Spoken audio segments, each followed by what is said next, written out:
Hi ladies, it's Mandy and I am here to report my 6 and 7 week pregnancy vlog. So my 6 and 7 weeks are going to be together because things got a little crazy and a little busy. First of all, we've just been really busy. The kids are out of school. They've had all their activities for the summer have kicked in. They're doing softball and ice skating. And so we've been busy with that. The girls are really excited that they're out of school. They've had vacation Bible school for the whole week. So they got out of school, the weekend was here, and then they went straight into vacation Bible school for this whole week. So now that's over. Today was the last day of that. So we were just really, really busy. Which can be good and bad sometimes. So anyways, I'm going to jump right into symptoms. I started to get some slight discomfort on my right side, which is kind of bugging me, and I was kind of wondering, what's going on. You always kind of fear that it's something not good, and so I was concerned about that, and I'll get into that later on. So I had some slight discomfort on my right side. It doesn't really have a consistency to it, I guess you could say.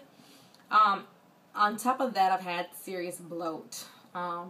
Just days where I feel like I'm much bigger than I should be, and then other days where it's not so bad, and then I bloat again. So I've been dealing with that. And also in my leading up to my 6th week, the nausea kicked in. So leading up to my 6th week, the nausea was terrible. I had to eat something every 2 to 3 hours just to try to keep it at bay. And I might as well add into that leading up to my 7th week, it got worse to where every 2 to 3 hours wasn't often enough that I had to eat something. It was like now it's like every 1 to 2 hours that I'm having to eat something because I am nauseous. So, I just wanted to add that in since I was talking about it. Having headaches, not every day, but just, some pretty bad headaches. Every now and then I get a bad headache. I don't like taking things for pain or for illness or whatever when I'm pregnant. I don't like to, I just don't like to take anything. I'd rather suffer it out if I can. So I haven't taken anything at all over the counter or prescription or anything since I've found out. So I was kind of suffering through the right side discomfort, suffering through the headaches, things like that. On top of the headaches, I've had some serious gas. That good old gas has been lingering around and hasn't gone anywhere. My breasts are still tender, very sore, but now they're also swollen, where they are bigger. Whoa, like holy growth. They are bigger, much bigger. Probably gonna have to look into purchasing a more comfortable bra, maybe a slightly bigger one. I'm not sure if I want to have to go there quite yet, but they are uncomfortable. So I'm even thinking about looking into a sleeping bra. I'm not sure about that. I've never done that before, so I'm not sure. Maybe this time I should. Just really, to get off subject, just really looking for some more things that are going to comfort me sleep-wise. Like I've been using a bunch of pillows under my tummy and under my arms and between my legs. And I'm really considering getting some, a big sleeping pillow. Like the big body pillows or whatever they call them. So I've been considering that. Not sure yet. Overall, just leading up to this week, I've just been really achy. Like the allergy attack that I had just really caused me to sneeze all day. Like I was sneezing all day, which causes me to bear down. It causes me to use my chest and abdominal muscles and your back muscles. So after all that happened for however many days, because I wasn't taking anything for my allergies, I was just sore all over. Sore when I laughed, just sore. So been very achy. So the last symptom that I had for leading up to week 7 was spotting. Big, big, big downer. I started experiencing some spotting last night, which I have to put the dates in here because I know that some of you guys are not going to see this video for quite some time. So today's 15th, so June 14th would be the date that I started the spotting in the evening, and it really freaked me out, and I hadn't seen a doctor yet. I hadn't even set up a prenatal appointment or anything, so it was like, oh my gosh, I need to like figure this out. I wasn't quite sure what I was gonna do with my OB. I was in the middle, so I was just trying to figure all this out. I didn't want to do anything until I was like 8 or 9, maybe 10 weeks. So until I figured that out, I wasn't sure if I, with the whole miscarriage and everything, I didn't even know if I wanted to go back to my OB clinic, because that's just how bad I was just freaked out, and I didn't want to be back there. But love my OB, so I was just like, okay, I'm just going to call my primary and just tell him, I haven't been in to see an OB yet, but I'm having some spotting. What do you suggest I do? So my primary doctor sent me over to the hospital for an ultrasound, and so under his care, I told him what the deal was, told him that I was pregnant, I'd taken a pregnancy test, I haven't been into the OB yet, so he was like, fine, just go on over to the hospital, I'll fax them the information, let them know that you need to have an ultrasound to see what's going on. And so, my husband's at work, of course, and my kids were doing their vacation Bible school thing, and so I went alone. Freaked out. I mean, just really, really scared. I went alone, and I thought, oh my gosh, I cannot go through anything again like I went through before and be alone. I just was really scared. So anyways, I got there, and the ultrasound tech, said she couldn't tell me anything. I was like, well, you can at least tell me if you see a heartbeat. And she goes, I'm sorry, I can't tell you, I can't really reveal anything. We will give our findings to your doctor, and you will find out all your news from your doctor. I was so ticked, because I'm like, oh, I have to go home and wait to hear from a doctor before I can know if there was even a heartbeat. I was just like, my blood pressure probably just shot up. I was just like, oh my, I was just, couldn't believe it that she couldn't even tell me if there was a heartbeat.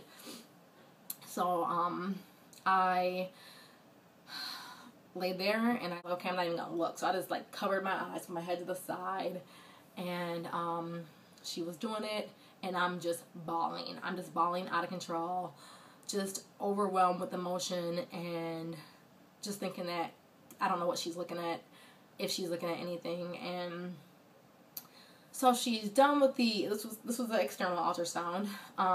So she starts to finish that, and then she's like, well, do you mind if I just take a closer look with the vaginal ultrasound?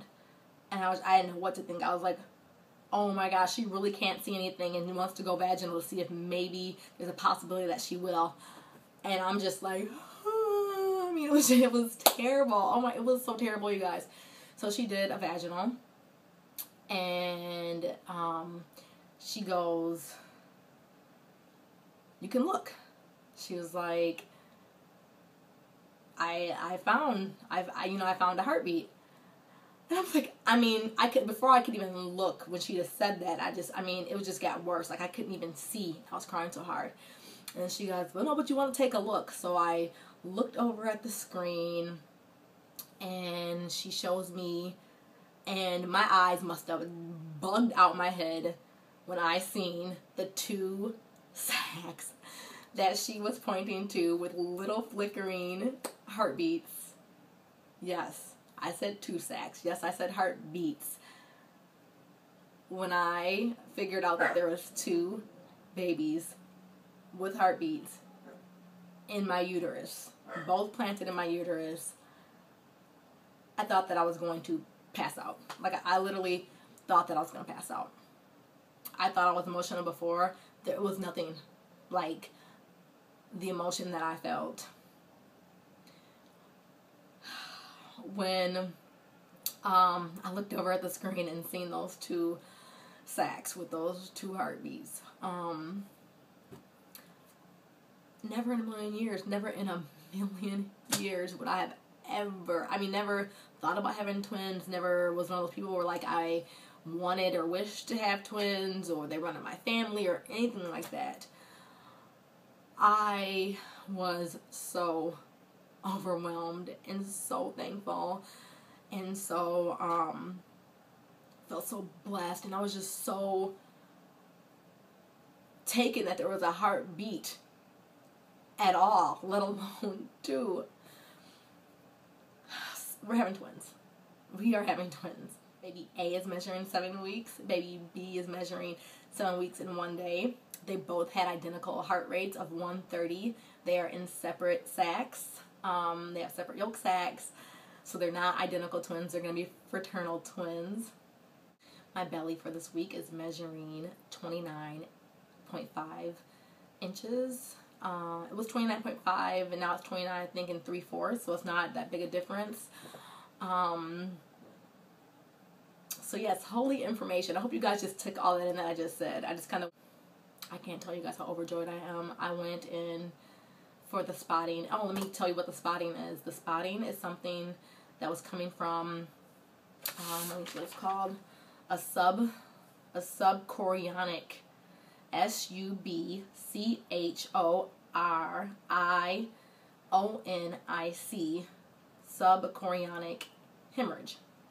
That's what it's called, and that's what the bleeding was coming from. It's very small. The doctors that I talked to after all this happened said not to worry, it's very common, and that to make sure my OB knows about it. And so all that was taken care of, so we'll just watch it, and they're not concerned about it, but that's what it was, in case you guys want to look it up. I haven't really researched it very much yet as to it's still the same day that I have found out about the heartbeats and that they're, viable, and that there's 2 of them.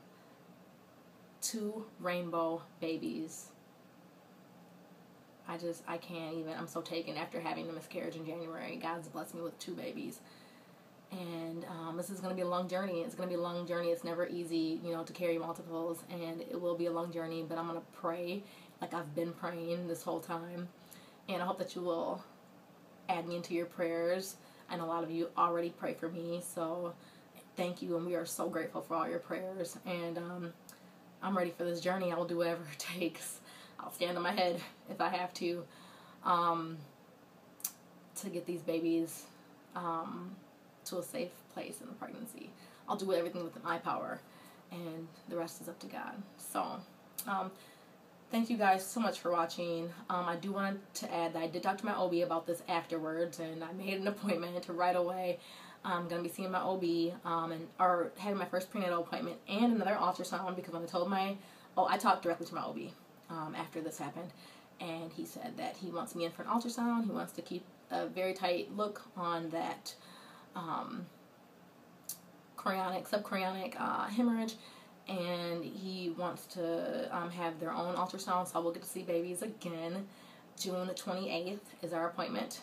Do belly shot. I just ate dinner. So it's probably not even close to what a belly shot should be since I just had dinner. But I'll show you guys. This is the belly. And yeah, I'm like full, so this is not even that great of a belly shot because I am full.